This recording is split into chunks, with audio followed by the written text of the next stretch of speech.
Hari Om.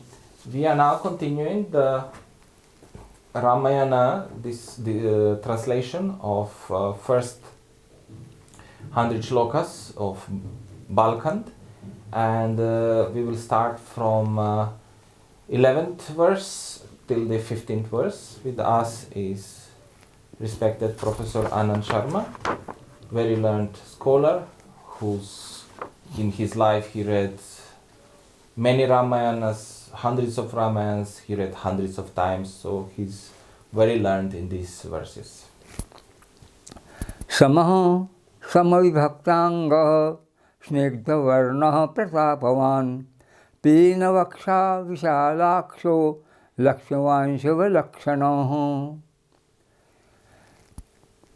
Ramah अस्ति. रामः कर्ता रूप में, अस्ति क्रिया रूप में है. तो रामः अस्ति, इसके बीच में सारे पद आ जाएंगे. रामः समः अस्ति, समविभक्तांग अस्ति, स्निग्धवर्ण अस्ति, और फिर अपन एक वाक्य के रूप में लेना चाहेंगे. तो रामः समः समविभक्तांग स्निग्धवर्ण प्रतापवान पीनवक्षा विशालाक्ष लक्ष्मीवान शिव लक्षण अस्ति, एक वाक्य हो जाएगा.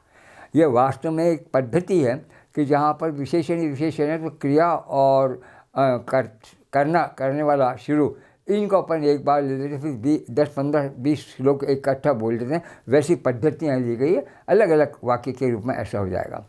राम जो है. So here we have we must understand that we are now translating the poetry. So the verses, they are written for singing and beautiful and for listening. So samaha samavibhaktangaha snigdhavarnaha pratapavan and so on. So these are just the adjectives, just the descriptions of whom? Of Rama. So we have Rama is samaha, Rama is something else, Rama is this, Rama is that. So, but for the beauty of the song, the beauty of the poem, we never put there is this tradition that the subject, Ram in this case, and the verb is are actually hidden.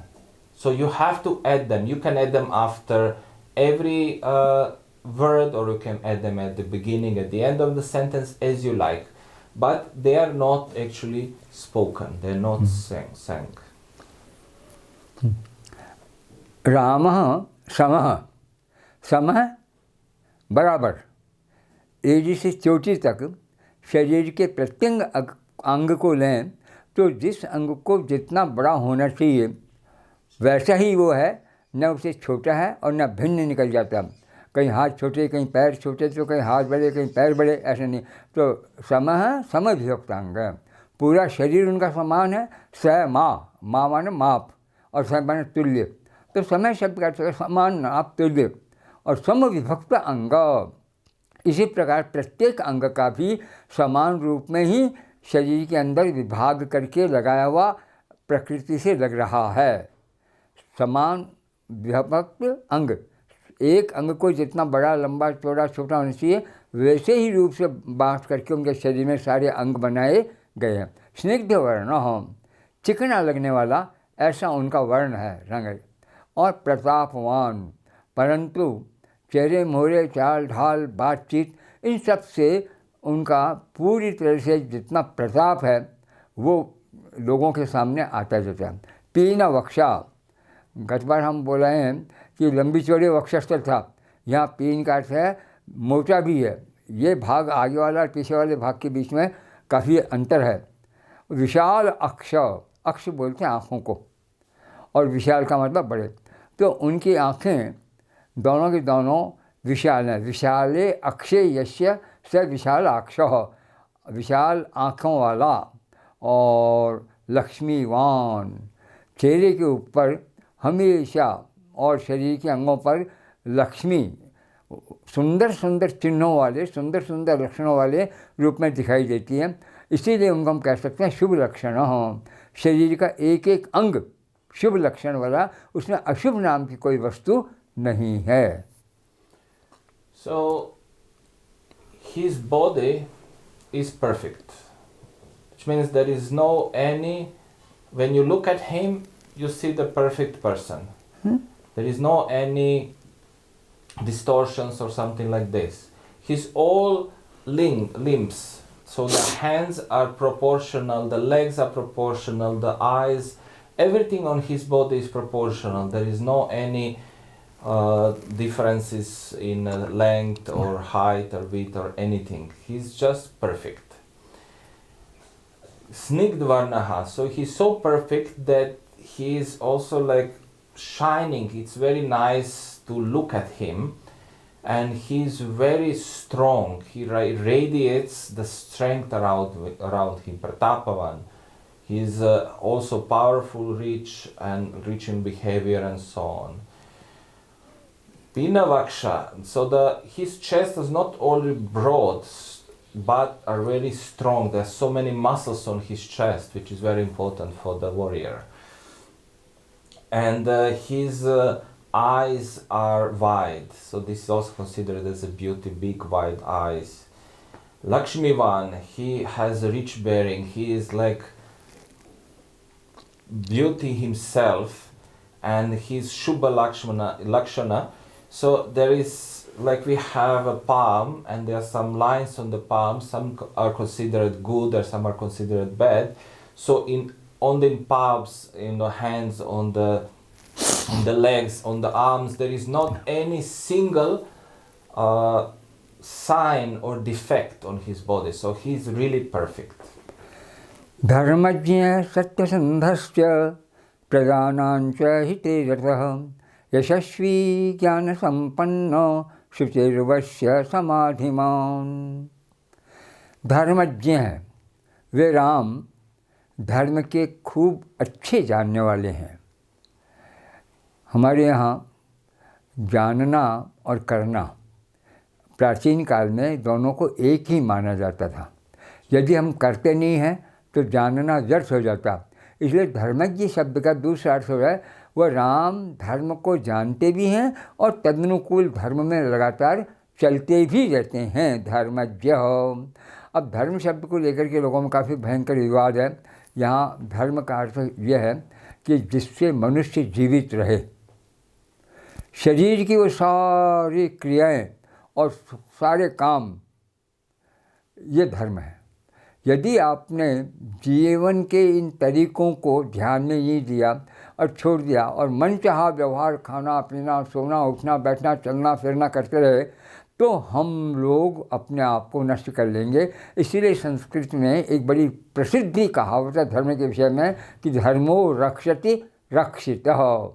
जो व्यक्ति धर्म की रक्षा करता है, धर्म उसकी रक्षा करता है। यहाँ धर्म का अर्थ है संप्रदाय का परिवर्तन, हिंदू हो जाना, मुसलमान हो जाना, ईसाई हो जाना, ये नहीं लिया जा रहा है। दुर्भाग्य से हम इस प्रकार की गलतियाँ लेकर चल रहे हैं। सत्य संधस्य। So dharmagyaha. So now we describe the outside beauty of the Rama, and as we know from the real life or from the movies or stories, it's usually you have a very beautiful person but very stupid, or you have very intelligent person who is not beautiful. But Rama is not like that. Rama is as beautiful and as intelligent as it can go. Dharmagyaha, so he is the knower of dharma. So this dharma is unfortunately nowadays translated as a religion, like Christian religion, Muslim religion, Hindu religion and so on. But actually dharma is not that. Dharma is it can be, you have dharma of the body. So we have to eat, we have to drink, we have to sleep and so on. So this is the dharma of like the normal natural behavior, but if you do it correctly, you will live happily. If you do it correctly, you will live healthy. So the Rama was dharmagyaha. He not only knew what has to be done and how to behave, but he also followed that way. So dharma is very wide and broad topic, very broad topic, and but it basically can mean from the duties to normal natural nature of the person, nature of anything, and then unfortunately we come to the religion. सत्यसंधस्य Ram सत्यसंध है, वही बहुब्री समास है। सत्यासंधा यस्य स सत्यसंधः, आगे च जो है वो और अर्थ में आने वाला शब्द है, उसके साथ संधि होकर के वो स तालज न कर संधश्च तालज हो गया है, समताल न रह। तो सत्य संध च, सत्य का मतलब वास्तविक जो स्वरूप होना चाहिए वो उसका नाम है सत्य। और संधा का मतलब प्रतिज्ञा, संधा मतलब है किसी को वादा करना, यह। तो सत्या संधा यस्य स सत्य संधा है, जिसकी छोटी से छोटी बड़ी से बड़ी कैसी भी हो, एक में हो अनेक में हो, वो सारी की सारी बातों का जिसने वादा किया है आपके साथ में करना स्वीकार किया है, उसको पूर्ण करने वाला ही है, केवल झूठे आश्वासन देने वाला नहीं है। इस प्रकार का राम का स्वरूप है। So Satya Sandhascha, this again is mixture of three words, Satya, Sandha and Cha. So we can see when we are singing or when we are chanting the mantras or when we are chanting the songs, in Sanskrit we have option to make things more beautiful. So we can have Satya Sandha Cha. So we can say Satya Sandha Cha. It's grammatically correct, but it doesn't suit. It's not pleasing for the eyes, for the ears. So we have Satya Sandhascha. Satya Sandhascha. It flows. So that's it. This is called Sandhi, the joining of the words. And then there are some changes what happens. We will not go into that, but it's more pleasing for our ears. Satya Sandha means that he always follows and honors his word. If he said something, that he will always follow. It is always said in this very famous saying in India, the sun and moon can change their path, but Ram will never go on the opposite to his word. So if he promised something, he will do it. So this is Satya Sandha. प्रजानाम च हिते रतः, प्रजानाम षष्ठी का बहुवचन एक शब्द, हिते हित शब्द के सप्तमी का एक वचन है, और रतः राम का विशेषण होने से प्रथमा का एक वचन है। और वह प्रजाओं के हित में लगा रहता है। प्रजानाम बहुवचन का प्रजाओं के, तो प्रजा शब्द के दो अर्थ हैं। हमारी संतान उसका नाम भी प्रजा है, और हम जिसके ऊपर शासन करते हैं उसका नाम भी प्रजा है। राम दोनों ही प्रकार की प्रजा के हित में, हित शब्द का अर्थ भला करने में, उनके जमा करके उनको वैसा कर रखने में। यह नहीं कि कोई उठ रहा है उसका अपमान करके नीचे डाल दिया, कोई नहीं कर रहा है उसको ज़बरदस्ती उठाया, इस प्रकार नहीं है। तो जिसे कहना चाहिए कि प्रजाओं के, अपने वंश में पैदा होने वाले लोगों के और जिन पर शासन है, उन दोनों तरह के लोगों के जितने भी भलाई के काम हैं, उसके लिए हमें बार बार उनके सामने गिड़गिड़ाना नहीं पड़ेगा, उनमें रहता है, लगे रहते हैं बस। So this next four words, Prajanam cha hite rataha, cha means end. We had before Satya Sandhash cha, we had there cha, and Prajanam cha. So this cha can happen, cha can appear just once in a shloka or can appear many times, depends on the rhythm. So what he does, the Rama is constantly engaged in the welfare of his subjects. So Prajanam, so this is a beauty, that Praja means the subjects. He is a king and whoever is under him is called Praja. But Praja can also be the son, the Praja is his son or the whole subjects, which is the beauty of the word, because it means that king has to look at the whole kingdom as his sons or daughters, so as his own. So that is the proper way. Rataha is present continuous. It means that he constantly does something. He constantly does something for the subject, for his citizens. What he does, hit. He is doing something in their favor. So Rama is always engrossed and he's doing something for the favor of the public. यशस्वी ज्ञान संपन्न है।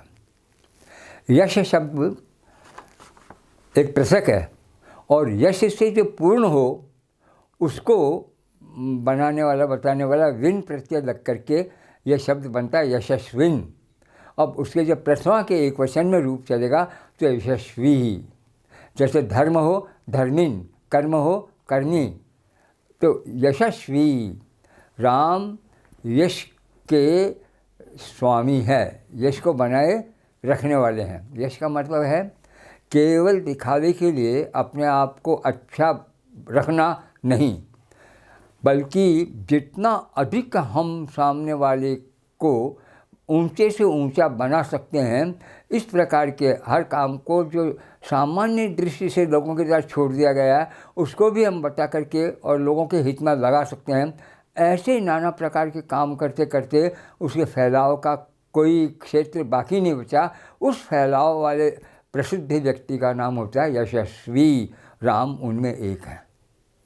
This is the beautiful word Yashasvi. It comes from the Mulrup, from the original form of the Yashasvin. We all want to be famous. We all want that somebody knows about us. Yashasvi, the fame. Yash is the fame. So Yashasvi, he is so famous that he doesn't need anymore to be more famous. He is very known to all parts of the world, but he is not only known like from outside. His behavior, he doesn't search for the fame. The fame finds him on its own. So he is like proper famous person which behaves and acts as one. यशस्वी वही होगा जिसको बहुत अच्छी प्रकार से हर चीज़ की जानकारी है। इसलिए उस जानकारी वाले संबंध को जोर से कहा जा रहा है ज्ञान संपन्न हो। जो कुछ मैं करने जा रहा हूँ अगर उसका मुझे आ ई भी नहीं आता है तो मैं करने के लिए तैयार कहाँ से हो गया। पर करने के पहले हमें सोचना पड़ेगा अमुक लंबी यात्रा करनी है, जिस प्रकार की ऋतु है, जिस प्रकार की लंबी यात्रा है, उन सब बातों को दृष्टि में रख करके मुझे क्या क्या तैयारियां करके चलना है जिससे रास्ते में तनिक भी बाधा न पड़े। ये ज्ञान तो सामान्य से सामान्य, विशेष से विशेष सभी प्रकार की जानकारी रखने के बाद में ही व्यक्ति अगर उस कार्य में लगेगा तो निश्चित तो कार्य पूरा होगा। तो ऐसे ज्ञान से राम पूरी तरह से संपन्न है, भरे हुए हैं। संपत्ति शब्द हमारे यहाँ इसको क्या नाम वैभव को बताता है, और संपन्न जो उस वैभव से युक्त हो। तो ज्ञान संपन्न, ज्ञान के बॉक्स जिसके भरे हुए हैं, इस प्रकार का व्यक्ति राम है। So the next word says ज्ञान संपन्न। So he's not only famous, but he has vast knowledge. Sampan comes from the sampat, from the wealth. Here is the wealth of knowledge. So like we know when you're going for traveling, so you come from one place to the other place, so you prepare for your traveling, you need this or that, you need enough diesel or petrol, and you need the food and so on. So this is also the knowledge, but from the simple knowledge, like for the traveling, to the highest knowledge, he's full of that knowledge. So he is Gyan Sampanna, he's really has the complete wealth of knowledge. शुचि ही, शुचि शब्द पवित्र अर्थ में आता है। पवित्र के अनेक रूप हैं। आप बाहर से भी पवित्र हों और अंदर से भी पवित्र हों। तो बाहर से पवित्र रहने में नहाना, धोना, वस्त्र वगैरह को ठीक ढंग से पहनना करना, ये भी आता है। और आंतरिक पवित्र में हम पाप की कमाई खा रहे हैं और मंदिरों में जाकर नाक रगड़ रहे हैं, ये कहाँ पवित्रता है। तो जहाँ आदमी अपवित्रता ले लेगा, बिना सोचे समझे मन की पवित्रता, बुद्धि की पवित्रता को दृष्टि में रखे बिना मनचाहा कर लेगा, ऐसा व्यक्ति संसार में कुछ भी नहीं कर सकता। वही जो बाहर से भीतर से समान रूप से एक रूप हो और जिसमें कहीं भी जरा सा किसी को अंगुली उठाने का अवसर न मिले, वो व्यक्ति कहलाता है शुचि। और राम ऐसी पवित्रता से परिपूर्ण थे। So Shuchi, the next word Shuchi Vashya, it means that the purity. Shuchi means purity. It's not only outside purity, like we wash ourselves and so on, but outside and inner purity. So he is the one who has complete inner and outside purity. He does not show something on one side and does not on outside is something else, but inside is something else. So in the house he's behaving differently, and outside he's behaving differently. No, he's behaving on both places in the same way. He is really pure from within and without. वश्य, अगला जो शब्द है ये वश्य है पद, कि जो बड़ी सरलता से सभी को अपने वश में कर लेता है, अनुकूल बना लेता है। किसी भय से नहीं, किसी झूठे दिखावे से नहीं और किसी दूसरे अनादर्श वाले प्रक्रिया से नहीं, बल्कि अपने काम को करते करते लोगों के सामने उसका वो रूप आ जाता है कि भाई आदमी हो तो ऐसा हो, करना हो तो इस तरह करना चाहिए। इस प्रकार सभी लोगों को अपने वश में कर लेने वाले भी हैं। Vashya is the next word. Vashya means that he is easily approachable. You know that today in the modern world, when you want to come to some politician, especially after the election, it's very difficult to reach that. The kings are on the top of the chain, and to meet the king is almost impossible. Was almost impossible. So, but Rama was one king of that type whom, whenever somebody approached him, they could easily approach him, and when they spoke with him, they didn't feel any fear that he is the king. He put them on ease, and they could easily put their question or request or whatever they want. So this means Vashya. समाधिमान, समाधि शब्द सम आ, ये दो उपसर्ग हैं, उनसे बना है और धी धातु का अर्थ धारण करना। तो सम आधि समाधि, ऐसे अपन बोलेंगे वी आधि व्याधि। तो यहाँ सम आधि का अर्थ है समाधान। समाधान का मतलब है जिस कार्य को करने के लिए, जिस बात को समझाने के लिए आप तैयार हुए हैं, उसमें पूरी तरह से समाधान करके ही छोड़ेंगे, उसके पहले नहीं छोड़ेंगे। इसलिए आप कहलाएंगे समाधिमान। मान मानो वाला, जैसे यशस्वान, बुद्धिमान, शक्तिमान, ठीक ऐसे और समाधि का मतलब है सभी पक्षों से वस्तुओं का पूरी तरह से समाधान करने की क्षमता। तो पूरी तरह से समाधान करने की क्षमता वाला वो महापुरुष है।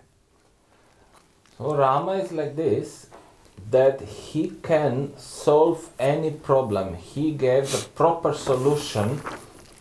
Samadhi means how to solve something in a proper way.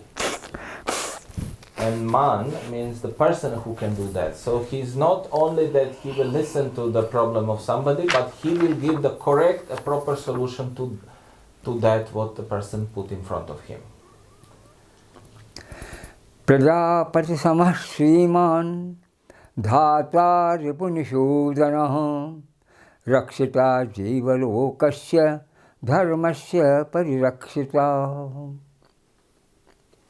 Prajapati समः श्रीमान धाता रिपुनिषूदन। प्रजापति समय एक शब्द, श्रीमान दूसरा, धाता तीसरा, रिपुनिषूदन है चौथा है।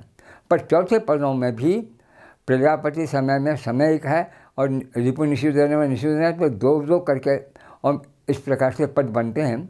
क्या इस वक्त अपन इनके अधिक गंभीरता में जाएंगे, पर यह तो प्रजापति समः, पति शब्द विचार करने लायक है।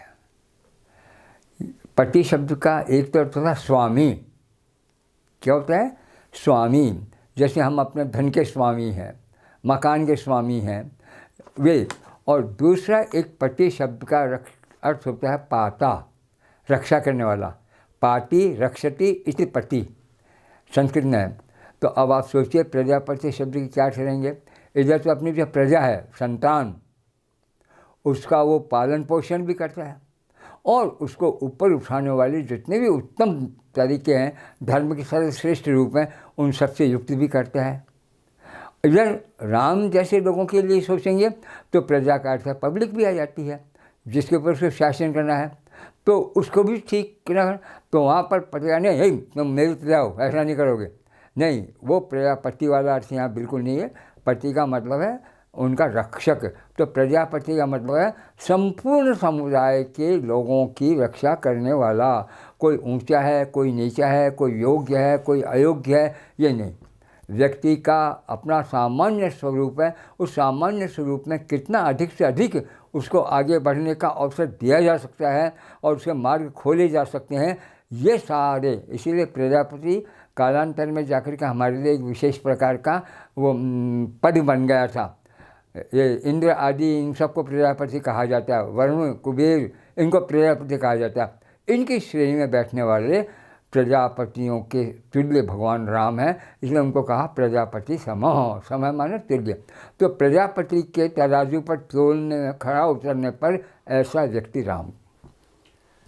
So in the 12th and 13th verse we have Prajapati Sama Shriman Dhata Ripu Nisudanaha. So this Samaha, this word in poetry is used that like, as. So Rama is as, and then all the words can have the same, they are considered the same. So Prajapati is one beautiful word. It's considered as normal translation is like the father of beings, father of all living beings, like the father of creation and so on. But in this, in here, Prajapati we have to take in a different way. Praja is the public. Praja are the subjects. Praja can be sons and daughters and so on. Pati is the one who governs them, the ruler. So the ruler of all them. The Pati also means they're like the ruler of the house, the ruler of something. But in this case, we have Prajapati, we have special, we have to make it differently. So it's not the ruler, but the protector. The one who protects, like the father protects his children. He makes, he's nourishing them, he's feeding them, but also he protects them in the same way. The Rama is protecting his all families and his all citizens and everybody on this planet. And so he is comparable with Prajapati, and this name is also given to Indra. This name was also given to Manu and to Daksha and many others. It's a very high title. श्रीमान, इसके पूर्व में एक पद्य के और पहले लक्ष्मीवान शब्द भी है। तो लक्ष्मीवान और श्रीमान, इनमें क्या अंतर होगा? लक्ष्मी श्री है, श्री लक्ष्मी है। तो फिर झूठे ही बढ़ाने का अर्थ है या वास्तव में इन दोनों का वास्तविक अर्थ ही विचार करने की बात है। एक बात तो है, वान और मान दोनों एक ही शब्द हैं, पर होता क्या कि केवल ए और आ इन शब्दों के आगे लगेगा तो वान होगा, धनवान, बलवान। पर जहाँ ए आ से भिन्न कोई भी वर्ण आया नहीं, फिर तो लक्ष्मीवान, शक्तिमान, बुद्धिमान वो मैं का हो जाएगा। तो एक ही प्रत्यय है, इस प्रत्यय का नाम है मर्तुप वाला अर्थ में। तो लक्ष्मी अस्य अस्ति इति लक्ष्मीवान, श्री अस्य अस्ति इति श्रीमान, ये हो गया। तो एक बात तो ये समझ में होगी कि लक्ष्मी और श्री किस प्रकार से बने शब्द। अब दूसरी बात है कि जब लक्ष्मी और श्री का एक ही अर्थ है तो फिर हमने इनको दो बार क्यों लिया। पर आप देखेंगे वास्तव में लक्ष्मी और श्री में क्या अंतर है। मनुष्य के जीवन के साथ पैदा होने वाली जो उसकी सारी विभूति है उसका नाम तो है श्री, और मनुष्य के पुरुषार्थ से उसने जो कुछ अर्जित किया वो है लक्ष्मी। आपका मकान आप ही का है, वो आपकी शोभा बढ़ाने वाला है, पर वो आपके साथ नहीं हुआ। तो श्रीमान सहज जन्म जन्मांतर में छूटे वो श्री, और लक्ष्मी जो हमारे उद्योग से हमारे यत्नों से बनी है और आज वो हमारी लापरवाही से नहीं रही तो श्री हो गई। एक बात। दूसरे इस पर एक बात और समझने की है। एक वेद मंत्र है, उसका छोटा सा भाग है, श्रीश्चते लक्ष्मीश्च पत्न्यौ वहोरात्रे। तो वहाँ श्री ते लक्ष्मी ते, श्री और लक्ष्मी दोनों तुम्हारी पत्नियां हैं। श्रीश्चते लक्ष्मीश्च पत्नी। तो लोगों को हमारे ऊपर कीचड़ उछालने में बड़ा आधार मिल गया। अरे भगवान ने एक से अधिक दो स्त्रियां रख सकता पत्नी, तो यहाँ बहु विवाह करने में क्या दिक्कत है। हम भी 50 रख सकते हैं। और देखना लोगों के कि पूरा एक भवन पत्नियों से भरा पड़ा। और रावण के यहाँ देखो ना, बेचारे हनुमान देखते देखते परेशान हुए। तो एक बार उनके मन में आया कि मैं क्या पागलपन कर रहा हूँ। इस प्रकार से पड़ी हुई स्त्रियों को जो किसी मुद्रा में जा रहा हूँ, ये बड़ा पाप है। अब हनुमान जैसे व्यक्ति का मन में बात आई कि पाप है, तत्काल था कि पागल तू देखने कैसे आया। अरे तू लक्ष्मी को देखने आया, सीता को देखने आया, तो सीता भेड़ बकरे में मिलेगी क्या? सीता मनुष्य में मिलेगी। तो अब मनुष्यों में भी जिसको छिपा के रखा है वैसी जगह मिलेगी। तो मैं सीता को ढूंढने के लिए आया हूँ, इसलिए मैं तो उनको देख रहा हूँ, मेरे साथ तो कैसी पड़ी हो, किसी भी स्थिति हो, क्या हो, लेन देन ही नहीं है। तो छोटी छोटी बातों और विचार देखते हैं तो श्रीमान और लक्ष्मीमान में कितना बराबर ही अंतर हो गया है कि जो हमारी सहज और जन्मजात है वो तो है श्री, और जो हमारे अच्छे कर्मों से, उसमें भी अच्छा कर्म है, उससे बड़ी है और संसार के सामने है, हमारे द्वारा बनाई है, वो है लक्ष्मी। विश्व को पैदा करने वाली जो महाशक्ति है उसमें दोनों है। आपको जन्मजात शक्ति भी उसने दी है, आप श्रीमान हैं। और इस प्रकार का करने के लिए जो वैभव दिया है, बल वगैरह का, बुद्धि का, गौर, वो भी उनका। इसलिए ईश्वर के प्रतिनिधि रूप में वो व्यक्ति है जिसमें लक्ष्मी श्री दोनों एक साथ समान रूप से रहते हैं। So here comes again the word Shriman. Before in 11th shloka we had Lakshmivan.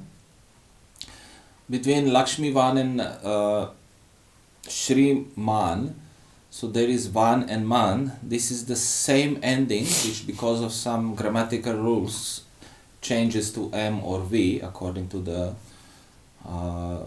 words. So means the one who has this quality. Now basically the Lakshmi is opulence, the richness, the fertility, the everything good, wealth and so on, and Shri means the same. So are these the same words or they are different? So Shri is basically the wealth, the strength, the knowledge, the whatever you come from your birth. So you are born with Shri. So whatever good you have, all the energy and power and intellect what you have from the birth is called Shri. And Lakshmi is what you work for. So for example, you make a house, this house becomes Lakshmi. You make anything, you read a book and you become more and more intellectual, more and more intelligent, because you read some books, this is called Lakshmi. But the original intellect with which what you was born is called Shri. So they made also in Vedic mantras, they made the difference saying that you have two wives. One is Shri, another one is Lakshmi, which of course now got perverted, that people can have, in Vedic times people had double marriages. That has nothing to do with the marriages. It has to do that you are born with something you have, but you have to work to make it Lakshmi. So you have to work and make something better from you. And the professor said one story when, because Ravana had so many wives, and on top of that he kidnapped Sita, because he was never satisfied, because there are no end of desires. So when Hanuman was searching for Sita in Lanka, he went to in a palace, in many rooms, and he felt ashamed. I said, what I'm doing, this is not seeing all these women, all this naked and so on. So he thought for himself, he said, where I will find the Lakshmi, where I will find the real one, the Sita, the pure one. It will not be in a palace with all these women. So then he went outside and searched for Sita and found it in a forest, not forest, but in the garden. So there is the basic difference between Shriman and Lakshmiman. So the one, when you are born, you are endowed with the various qualities. So this is Shri, when you have intellect, strength and so on from the birth, it is Shri, and when what you work for, it's called Lakshmi. धाता रिपु निषूदन है. धाता धा धातु ही है, जिसका धारण करना अर्थ लेना है. उसी का एक ही प्रत्यय वाले अर्थ में धात्री बनता शब्द.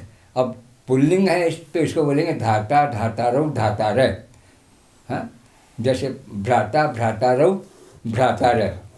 और स्त्रीलिंग होगा तो धात्री, धात्रौ, धात्रेय बन जाएगा. ठीक ऐसा ही शब्द यहाँ आगे इसी श्लोक में है रक्षिता. रक्ष से और त्रिच प्रत्यय होकर के रक्षिता, रक्षिता, रक्षितारौ, रक्षितारय. हाँ, रक्ष, तो ये विशेषण हो गया. धाता धारण करने वाला. किसको? धाता.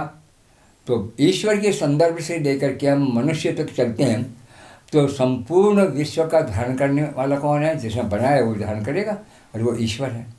और इधर परिवार में माता पिता ये धाता हैं. सारा जीवन हमारे बच्चों का और बच्चों का विकास किसके आधार पर होगा? धाता होगा. पर राम जैसे व्यक्ति है जहाँ दोनों चीज़ें साथ चलेगी. परिवार भी है, राजा होने के नाते प्रजाओं के रक्षक भी है, इसलिए उनका कहा धाता. और फिर एक पक्ष नहीं है. तो अगर कोई किसी दुख में दुखी है तो दुख से दूर करो, सुख में किसी प्रकार की बाधा है तो बाधा को दूर करो. तो नाना प्रकार के जितने भी अपनी प्रजाओं को अच्छे से अच्छे रूप में धारण करने के गुण हो सकते हैं, उन सारे गुणों से परिपूर्ण भगवान राम हैं. धाता. So dhata is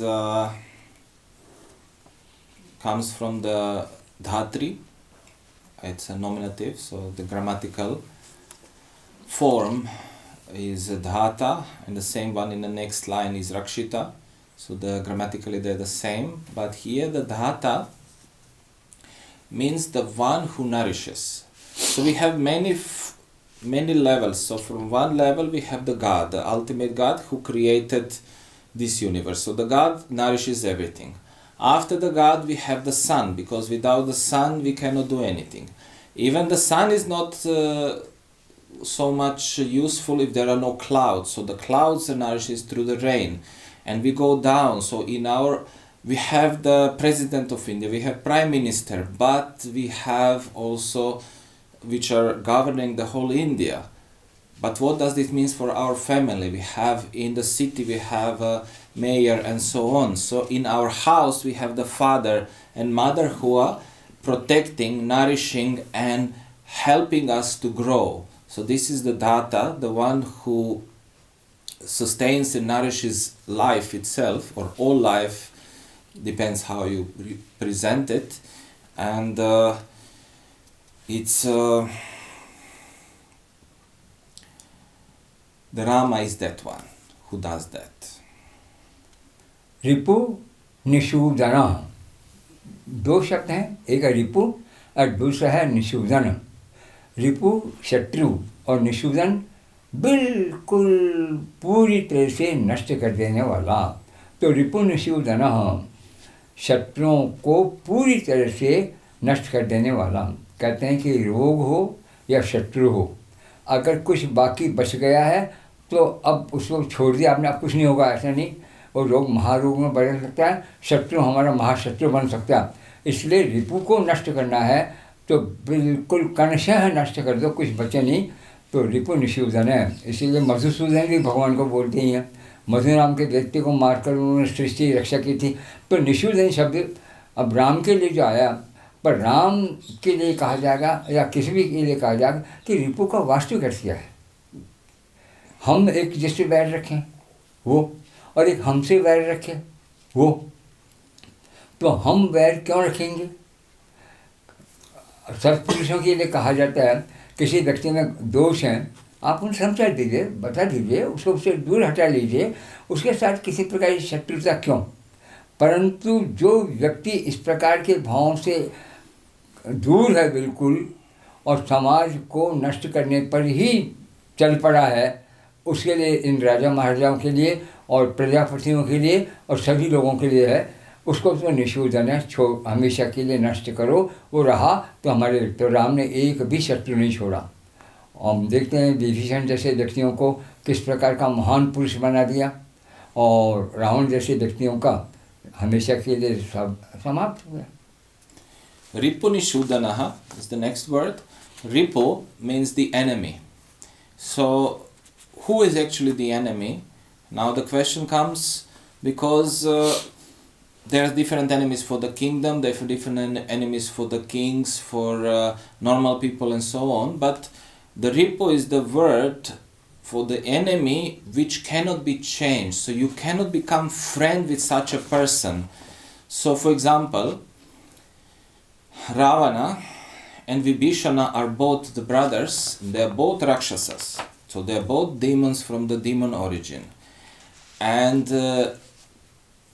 Rama killed Ravana and made Vibhishana the king. So he protected the one who changed his way on the life, who made his life more pure and so on.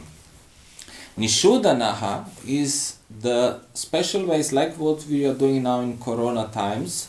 So we are trying to destroy every trace of the virus, every trace of the enemy we are trying to remove. This means Ripu Nishudanaha. You don't leave anybody behind, you don't leave anything, because the disease will come back. If you leave a trace of disease, if you don't clean everything, something will come back. So Ripu Nishudanaha is one adjective, it's description of the Rama, that he destroys that kind of people who are always negative and always working against the society, against everybody, and who cannot be changed. Cannot be means they don't want to change themselves. So he just obliterates them from the face of the earth. इसी पद्य का तीसरा जो चरण है वो है रक्षिता जीवलोकस्य। आप देखेंगे चौथे चरण में है धर्मस्य परिरक्षिता।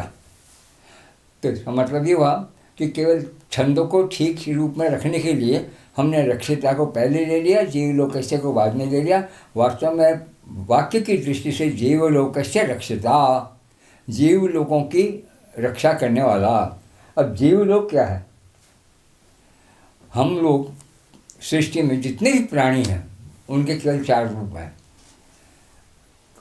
उद्भिज्य, जरायुज। उद्भिज्य क्या है? धरती फाड़कर जो निकलते हैं, बीज अपने डाला है, एक एक किस प्रकार से निकलेगा, पर ऐसी कठोर धरती में से भी वो निकल करके एक बड़े बड़े वृक्ष के रूप में ले लेता है। वो भी उद्भिज्य, अपने ऊपर उठने के लिए धरती का भेदन करके आगे बढ़ाओ, उद्भिज्य। तो पहला जीवलोक है उद्भिज्य, अब इसमें सारा वनस्पति जगत आ गया। दूसरा है जरायुज। So here in the third part, Rakshita Jiva Lokasya. So now Professor is explaining what means Jiva. So he's protecting the whole living beings on this planet, in this universe. So who is actually Jiva? According to the Indian tradition, the life on the planet is divided into three parts. First is Udbijaha.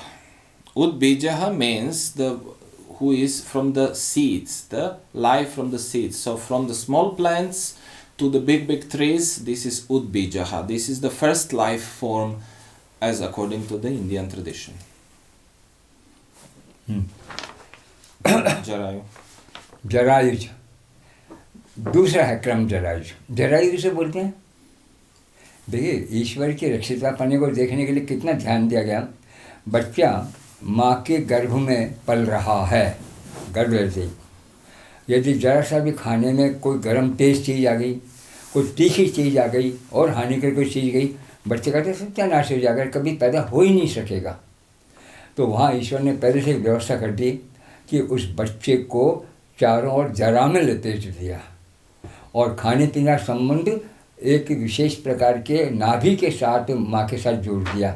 तो जो कुछ भी उपयुक्ततम होगा वो उस नाभि के माध्यम से उस बच्चे को मिलेगा।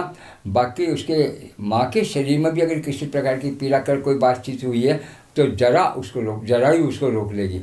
जरायु इसीलिए जरायुज कहलाता है कि व्यक्ति को जीर्ण होने से बचाने की शक्ति देने वाला वो है तत्व जरायु। तो ईश्वर बच्चे को जब गर्भ में भेजने की चेष्टा करते हैं तो पहले ही उसने जैसे कठोर से कठोर पत्थर को फोड़ करके फिर ये अंकुर निकल कर कितना बड़ा हो जाता है, वो सरलता से भिन्न इस प्राणी की दूसरी आवश्यकता लेकर इसको जरायु नाम की चीज़ देकर हुई थी। और जरायु निकलने पर व्यक्ति 9 मास के अंदर पलता हुआ बाहर एक समर्थ व्यक्ति के रूप में आ जाएगा, जिसको हम एक तरह से कहेंगे वस्तुतः दूसरा जन्म ही हुआ। द्विज हम है नहीं, पर इस दृष्टि से हैं। So the second form, the first one is Udbijaha, so who are like from the seeds, and then even they go through the stone, they can even crack the big stones and then the trees comes out. The other one is Jarayu, the mammals, the ones who are first born and they are kept in the womb of the mother. So any kind of life form which is born from the womb is called Jarayu. So when in the mother we are getting the nourishment through the navel and through this navel cord, and whatever the mother eats, mother can help us come to this form and be born, or can also make it opposite, depends on the food she's taking. So the Jarayu is like twice born also, because first we are born in the womb and then you grow until you finally take the form.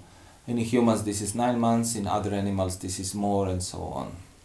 So first one is Udbij, from the seeds, second one is mammals, Jarayu. तृतीय है अंडज। अंडज इसका मतलब है अंड से पैदा होने वाला। अंड का विकट रूप अपने हिंदी में अंडा बोल देते हैं अपन, वो अंड का ही बिगड़ा हुआ रूप है। और हम कहते हैं सारा ब्रह्मांड इसी प्रकार से पैदा हुआ है। किसका अंड है वो? ब्रह्म का अंड, ब्रह्मांड। इसका मतलब यहाँ के आकाश में, वायु में, इन तारों इत्यादि में सब में ब्रह्म ही ब्रह्म छाया हुआ, और उस ब्रह्म के द्वारा ही चारों ओर से घिरा हुआ जो हमारे सामने आया है उसका नाम है ब्रह्मांड, ब्रह्म का पैदा होने वाला। ठीक इसी प्रकार से अंडज में भी है कि किसी भी पक्षी का, पशु का जो अंडे वाले हैं वो माँ के गर्भ से निकल जाएगा और उसके बाद में उस अंड के पक्व होने पर, उसके टूटने पर स्वतः निकलेगा। इसीलिए उनको हम द्विज बोलते हैं। क्या बोलते हैं? द्विज, दूसरा जन्म हो गया उसका। माँ के गर्भ से निकला पहला जन्म और अंडे में से निकला ये दूसरा जन्म। तो पक्षी वगैरह जिसको हम द्विज बोलते हैं। अब जब ब्राह्मणों को द्विज बोलेंगे तो आप समझ लीजिए हमारे में दूसरा जन्म कौन सा होगा और किस मनुष्य मात्र में दूसरा जन्म हो गया। यह है कि जब तक उस द्विजत्व में हम अपने संपूर्ण जीवन को धर्म अर्थ काम मोक्ष बराबर करके और जीने लायक नहीं बना लेते हैं, तब तक हमारे द्विजत्व तो आएगा ही नहीं। तो ये जो पुरुषार्थ चतुष्टय है उसकी रक्षा करना, ये जिसका धर्म है वो है जरायुष। और जरायुष को ये उस वक्त मिल जाता है, अंडज को अपने आप में शक्ति के रूप में मिल गया। So the third form is Andaj, the whatever is born out of the eggs. So we know, of course, chicken and so on. So, but there is also the biggest form, what is in Indian tradition and Vedas is Brahman. So the whole universe was created like from one egg. Brahman is this egg of the universe, which everything was formed out of that. Also this whatever is born from the egg, also they are called the second life, Dvija. So the first was to make the egg, and then after that when the egg is broken and the animal comes out, then this is the second life. So here the professor put the parallel because the Dvish, the second born, is considered here only for the Brahmins or some other castes in India, and but the idea is that when you are born, your second life basically comes if you fulfill the education property, education. So you have dharma, arth, kam or moksha, which is called purusharth. So if you fulfill them properly, then actually you have a second birth, and then you call dvij, the second born. चौथा रूप है उसका स्वेदज। स्वेद संस्कृत शब्द है, उसका ही बिगड़ा हुआ रूप अंग्रेजी में स्वीट है, जिसे अपन बोलते हैं पसीना। क्या बोलते हैं? पसीना। इस पसीने से भी हमारे शरीर से नाना प्रकार के प्राणी जन्म लेते रहते हैं। यूँ ये उसी से पैदा होती है।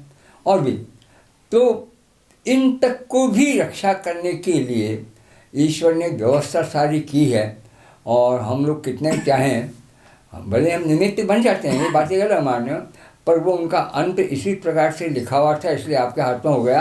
अन्यथा वो भी अपने भयंकर भयंकर परिस्थिति में हमेशा जीवित रहते हैं। तो जिसको एक बार उसने जन्म दे दिया, उसके जीवन का उत्तरदायित्व तो भी ईश्वर ने अपना आप ले लिया। और वो श्वेत जैसे प्राणियों को हमारे सामने खड़ा करके, चार प्राणियों में गिना करके इस बात को बता रहा, अब आप इन सब को किस प्रकार से रक्षा करेंगे, किस प्रकार से बचाएंगे, कैसे करेंगे, कैसे नहीं, ये अपनी सोचने की बात है। The fourth and the final form of life is Svedaj, which in English is called sweat. Sweat is Sanskrit word, in English becomes sweat. All life forms which are born out of sweat, so like lices or any other kind of germs, they need some moist place, like either in the body or somewhere, and they are born from that. So the question is that we have 4 life forms. So we have Svedaj, Andaj, Jarayuj and Udbij. So from the seeds, mammals, from the womb born from the eggs, and born from the sweat in some form or other. So how you protect them, this we have to think on that. आगे इसी की व्याख्या दूसरे ढंग से कर दी गई है। रक्षिता जीवलोकस्य में कहा कि जीवलोक का धर्म ही तो जीव को जीवित रख रहा है। अगर जीवलोक का धर्म नष्ट हो जाता तो जीवन के सारे मार्ग जो है समाप्त हो जाते। तो जीवलोक का जो धर्म है संपूर्ण का, उद्भिजों का धर्म भी है और स्वेदस का भी धर्म है। इन सारे लोगों के धर्म की रक्षा करके, और वो भी सामान्य रूप से परिरक्षिता, किसी के प्रति उपेक्षा नहीं है, यह मेरा है या पराया है, ये जिसके विचार नहीं है, पर वो शक्ति उनको भी जीने की जो और रक्षित होने की जो शक्ति देकर भेजती है, उस काम को करने वाले ईश्वर के प्रतिनिधित्व धर्म उस राजा का हो जाता है, शासक का हो जाता है। मैं क्या करूं, यह कोई अच्छा भला योग्य शासक नहीं कहेगा, वो कहेगा मैं दायित्व है, जब मैं शासक के रूप में आया हूँ तो मुझे करना है। तो इस प्रकार से धर्मस्य का अर्थ ही होगा कि व्यक्ति को वे जितने भी जीवन संबंधी आधार हैं उन सारे आधारों की पूरी तरह से परी चारों ओर से हर प्रकार से रक्षा करने वाला जो गुण है मनुष्य का सबसे बड़ा है, और राम उससे परिपूर्ण है। So these all form life forms, the one who protects them. Nowadays we have the one other term for that, ecology. So ecological balance, we know what happens nowadays and how much pollution is in the air and in the waters and everywhere. That's why we need somebody to take care of all living forms. So the one who protects that, who takes care of all living beings and all living forms, dharmasya, who takes as a duty. Of course, the first duty of the king is to protect and all the subjects and everybody. So not only subjects, here the Narada said that Jiva Lokasya, all living beings in his kingdom, and Parirakshita, again to make it more strong, to use the word Parirakshita, from all sides. So he protects all living beings from all sides. Because if we disturb the balance of the nature, of course the rain will not come, then the drought will come and so on. So the one who protects properly, it's called dharmasya, like through the dharma, following his duties and so on. So Rama is that one who protects the whole living beings in a proper way. So रक्षिता स्वस्य धर्मस्य स्वजनस्य च रक्षिता वेद वेदांग तत्वज्ञो धनुर्वेदे च निष्ठितः। प्रथम चरण जो है स्वस्य धर्मस्य रक्षिता, राम के विषय में कहा गया राम स्वधर्म के रक्षक पहले थे। किसके? स्वस्य निजी धर्मस्य, धर्म के रक्षिता, रक्षक थे। सच बात है, पति और पत्नी के बीच में कितना गहरा संबंध होता है और हर हालत में एक दूसरे जीवन हो जाता है। ऐसी पत्नी सीता के विषय में और सामान्य लोगों के बीच में कुछ बातें उठ जाए, तो इस तरह बिना कहीं निकल के घर से, मैं कोई राम नहीं हूँ जो सीता के सौंदर्य को देख करके मर जाए। इस प्रकार की बातें सुनने मात्र से अपने जितने भी उनके सारे गुप्तचर से उन सारे लोगों की स्थिति मालूम करके जिन्होंने अपने जीवन सीता को एक क्षण में छूट दिया कि अगर मैं राजा होकर के, और आज जब सीता का प्रश्न आया तब तो दुनिया भर में उतर करके सारे शिक्षाएं देता करूँ। राजा के साथ में कोई विवाद कर सकता है? खड़ा नहीं। हाँ, तो निश्चित रूप से मैं अगर विवाद करना चाहूँगा, आजकल हम बिछा देते हैं ना, बहुत सी वो बिछा दिए करती रहेंगे काम, इनके खिलाफ ये कर जाएंगे। ऐसा तो नहीं, उनका कौन कर सकता था विरोध? कोई नहीं कर सकता था। और फिर भी उन्होंने इस बात को सुना कि जैसा कहा है मैं बिल्कुल वैसा का वैसा हूँ, इन लोगों की दृष्टि से ये कभी भी मेरे चरित्र से इनको प्रमाणित न हो, इसलिए सीता को उन्होंने भेजा। अब हम कह सकते हैं त्याग दिया। त्याग देंगे। सीता को कहाँ भेजा उन्होंने? लक्ष्मण से कहा, जब वो लेकर गया। तीनों देखो, जो भरत राम के लिए प्राण दे रहा है, बस ना कर दिया। तीनों ने ना कर दिया, दोनों ने। तो लक्ष्मण कहा मैं जाऊँगा, और लक्ष्मण छोड़ गया। और राम ने कहा था वाल्मीकि के आश्रम के आसपास, अंदर नहीं, छोड़ के आना, सजा है। उनके पास ऋषि को भी मालूम होना चाहिए कोई आया, किस लिए आया, क्यों आया। ठीक है, और लक्ष्मण ने ऐसे ही किया। रास्ते में सीता कुछ बोलती है, हाँ हूँ ना नू, ऐसा जवाब। सीता सोचती जा रही लक्ष्मण के साथ संबंध कभी रहे ही नहीं, ये हो क्या गया लक्ष्मण को। खैर जब आश्रम के पास पहुँचे बाहर, सीता ने लक्ष्मण ने सीता के पैर पकड़े और अब आप जाओ। तो वो कहती क्या बात थी? तो मेरी बात थी। कहते ठीक है, अगर ऐसा है तो अब तेरा तो कोई दोष नहीं है, मैं तेरी प्रशंसा करूँगी कि तूने अपने भाई के वचनों की रक्षा किया। और खड़ी हो गई। और जिस सीता के वहाँ होने की उपस्थिति का पता चला, वाल्मीकि अर्घ्य लेकर निकल के आया, और सीता को कहा कि विश्व की समस्त पतिव्रता स्त्रियों में सर्वश्रेष्ठ देवी पहले मेरा ये स्वीकार करो और उसके बाद तुम चलो मैं तुम्हारा पिता हूँ। क्यों कि दशरथ भी मेरा खास मित्र है और जनक भी मेरा खास मित्र है, तुम तो मेरे मित्रों के पीछे होने से तो वैसे ही मेरी बेटी है, पर पहले मैं से पूजा करूँ। और वाल्मीकि जैसा व्यक्ति जो पूजा करके ले गया और अंदर रखा और फिर बाद में बेटी कह करके रक्षा की है, इसको हम इतिहास में क्यों नहीं पढ़ते, क्यों नहीं उस ढंग से देखते हैं? अगर देखते कि हमारे सामने सब चीज़ आती तो रक्षिता स्वस्य धर्मस्य में इन सब चीज़ों को देखने की आवश्यकता है।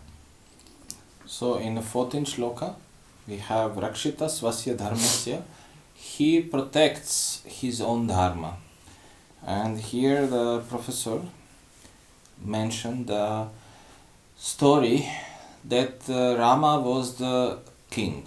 He had all power he wanted. He could do whatever he wanted. But still, when he was ruling in Ayodhya, when the story came to his ears that the Sita was living in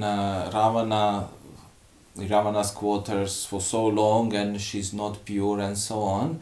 So although he could execute immediately all those who were talking like that, because he had all the power, he decided no, because he was protecting his dharma, his duty as a king. And the duty as a king is much higher than the duty as a husband.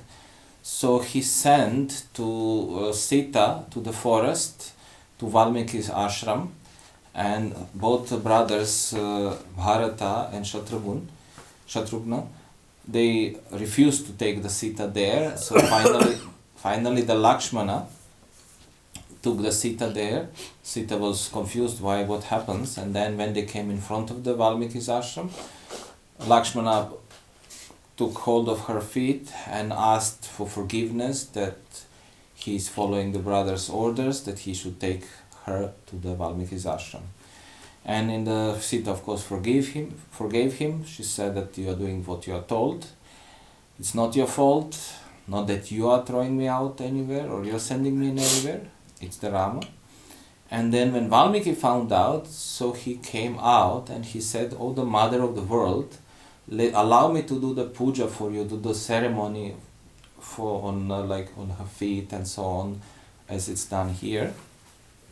And then he took her in the ashram because he was the very good friend with the King Dasharatha. He was very good friend of her father Janaka.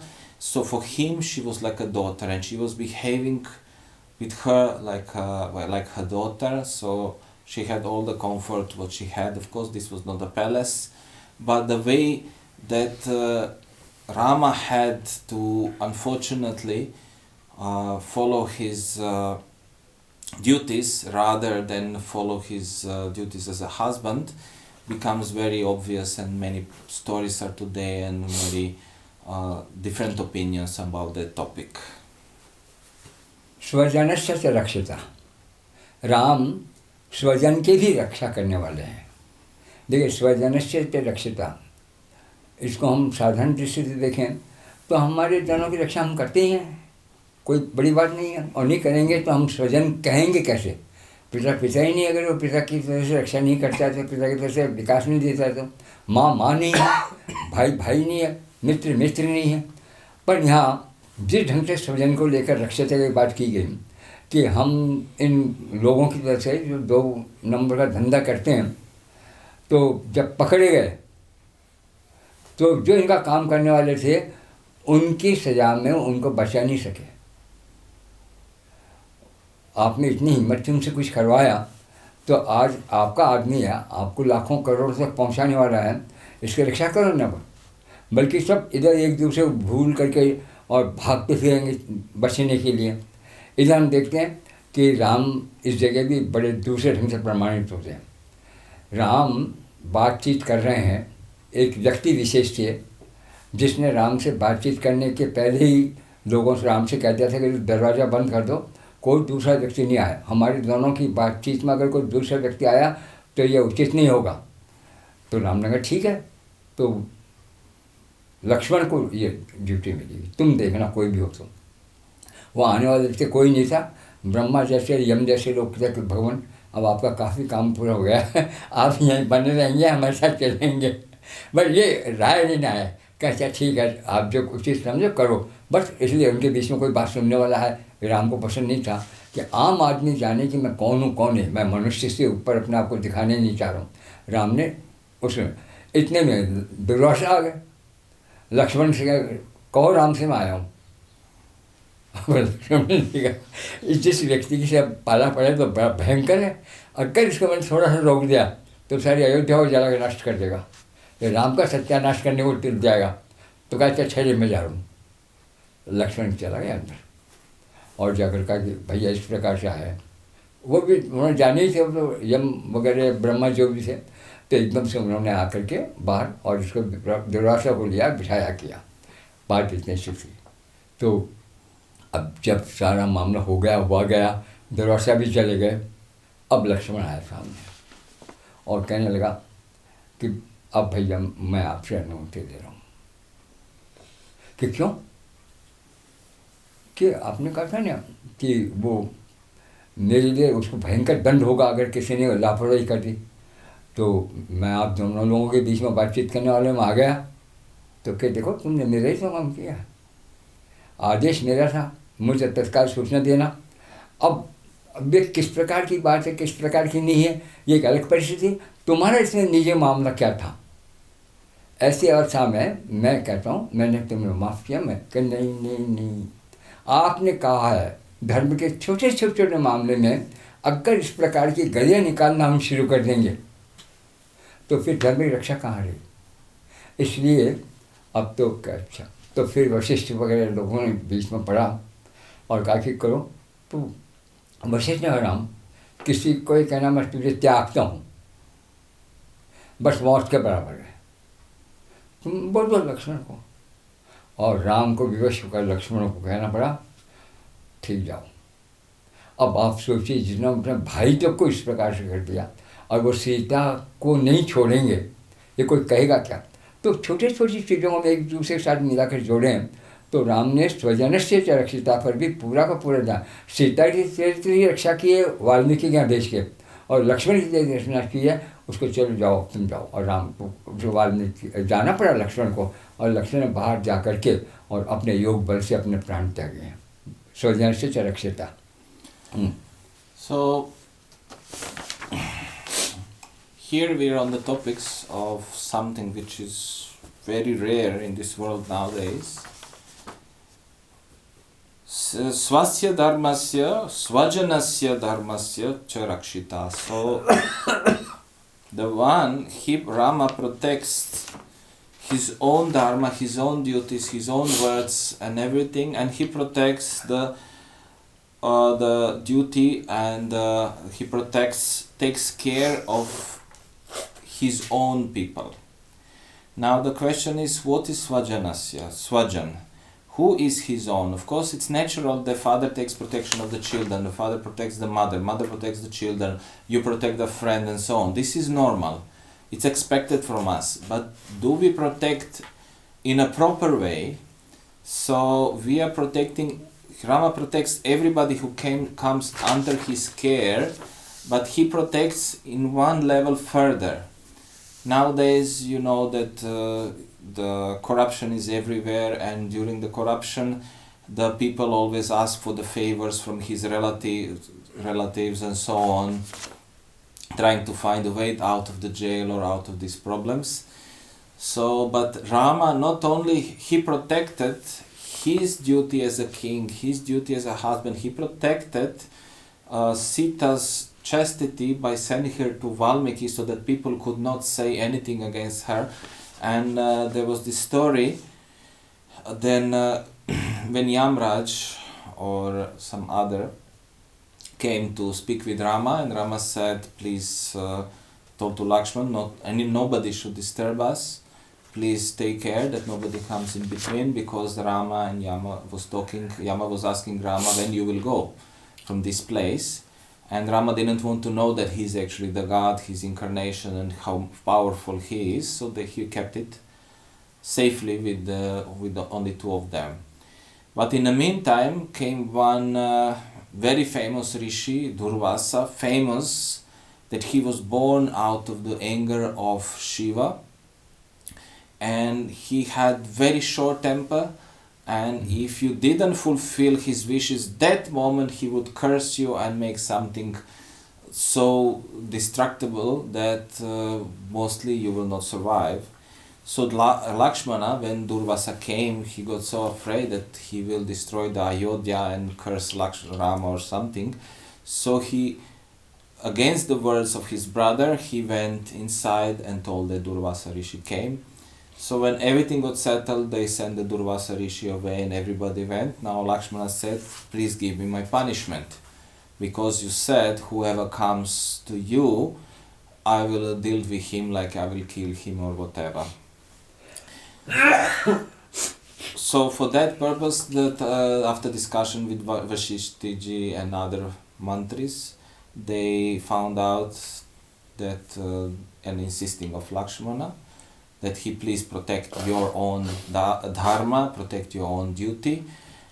So Rama said, okay, I'm renouncing you, you should go away from me. Which is like because Lakshmana was like soul of Rama, he was like so close to Rama, he didn't want to live with Rama, so with his power of yoga, he went away to forest, and with his power of yoga, he renounced his life. So in this way, that Rama protected the old Dharma. This is something which today is very difficult to understand, not to follow, but understanding is also difficult. But Rama was like that. वेद वेदांग तत्वज्ञो धनुर्वेदे च निष्ठितः। इस उत्तरार्ध में इनको एक साथ भी ले लिया जाए तो सुविधा रहेगी कि वेद और वेदांग और धनुर्वेद, इन सब में राम पूरी तरह से प्रवीण थे। वेद वेदांग में कितने आ जाते हैं? मोटे तौर पर अपन 4 वेद मानते ही हैं, चारों वेद आ गए। और वेदांग कितने होते हैं? 6 होते हैं, तो 6 वेदांग हैं। तो और साथ में 4 उपवेद और हैं जिनको हम उनमें एक धनुर्वेद को भी लेते हैं, तो धनुर्वेद भी है। तो अपन धनुर्वेद के साथ इनको राम के इस दूसरे काम को न गिने तो भी धनुर्वेद जैसे उपवेदों में भी प्रवीण थे।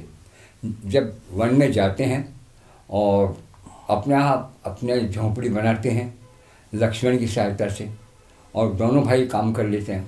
अब आप सोचिए कोई सामान्य परिवार के लोग थे क्या कि जो पर झोंपड़ी बना करके सारे काम अपने किए।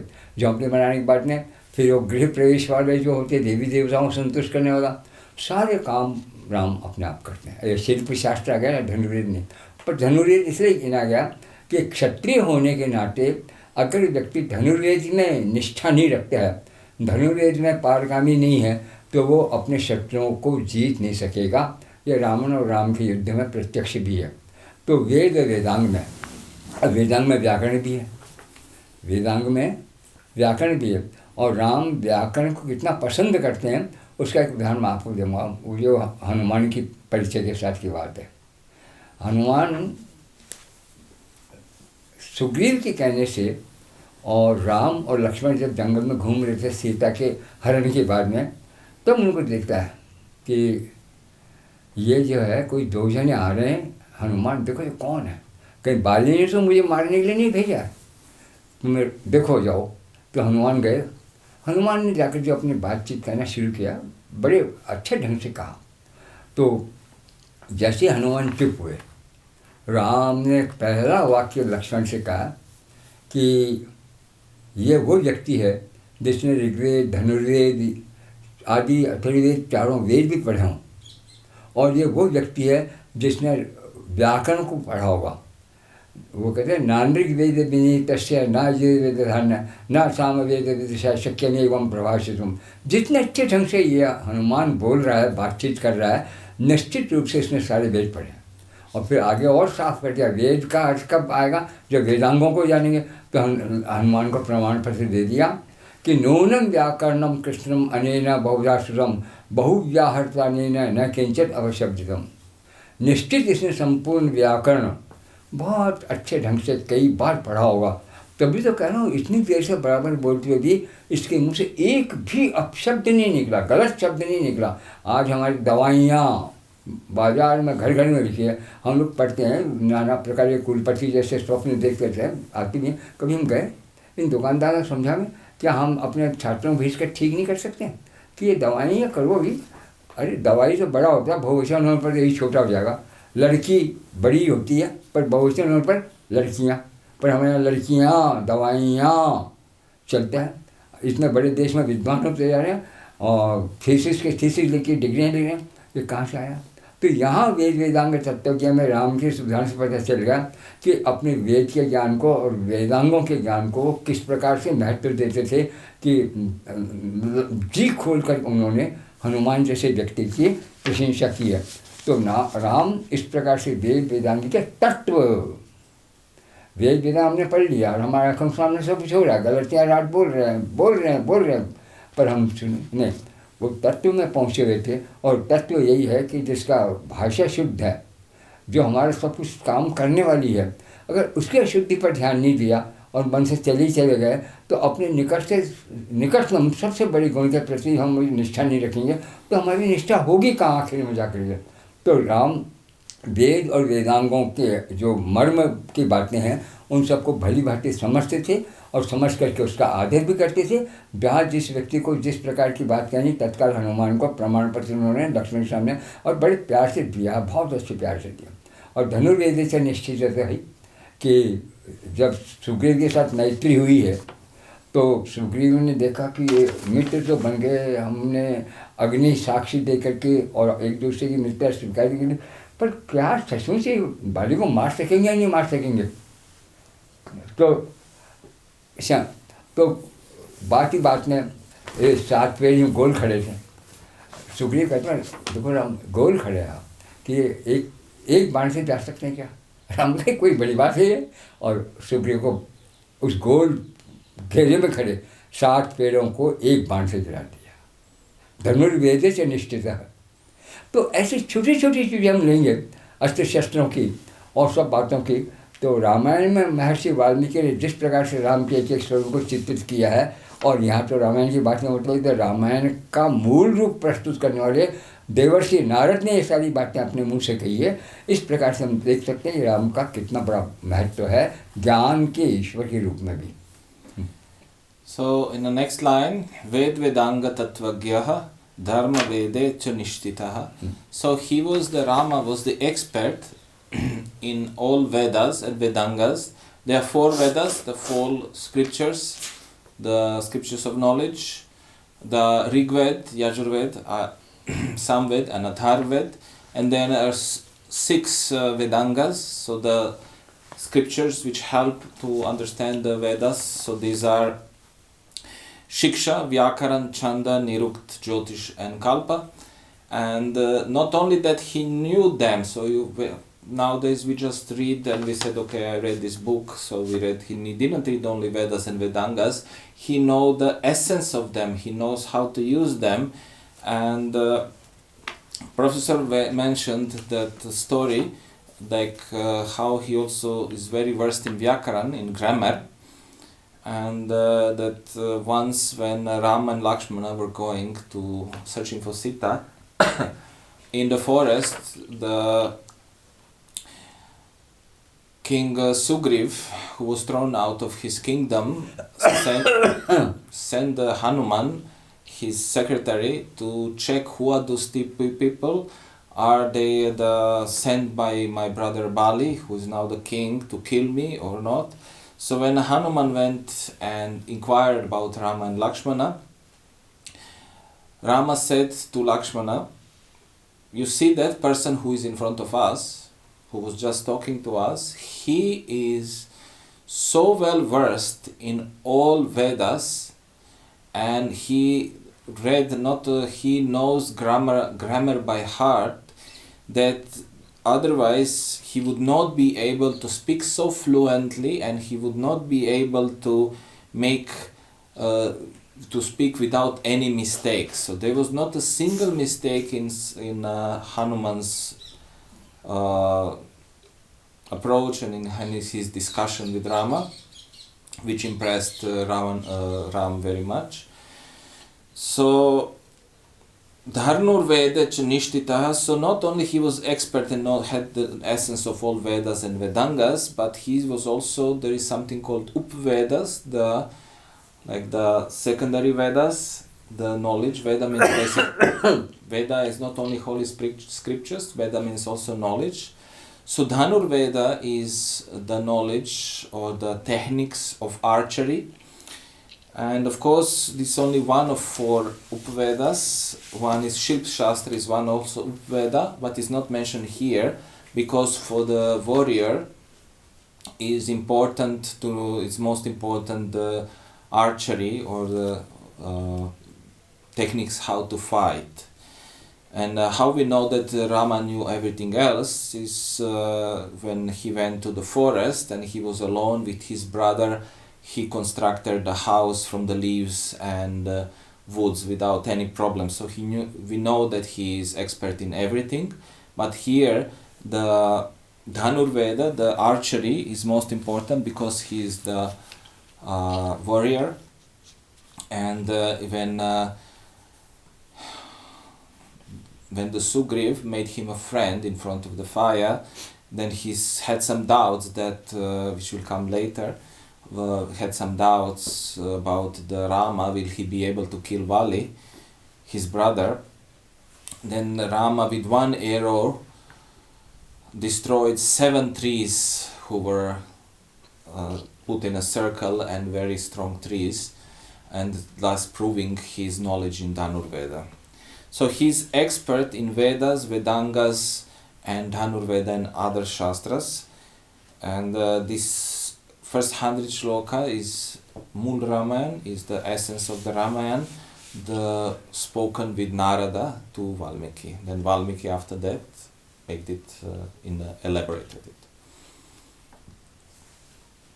So here we would stop with the 14th shloka. Thank you very much for your time.